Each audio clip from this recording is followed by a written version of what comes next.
Today, we're doing a Cantonese classic, hand-shredded chicken with ginger and scallion, 100% restaurant grade.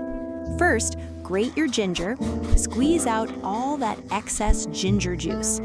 Chop plenty of scallion whites into irregular sizes. Hit it with screaming hot peanut oil, add a little salt and sugar, sand ginger powder, stir it up, and you've got liquid gold.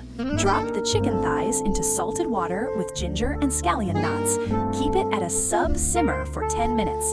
Then kill the heat and let it steep for 25. Shock it in an ice bath for 5 minutes. Now, shred it by hand.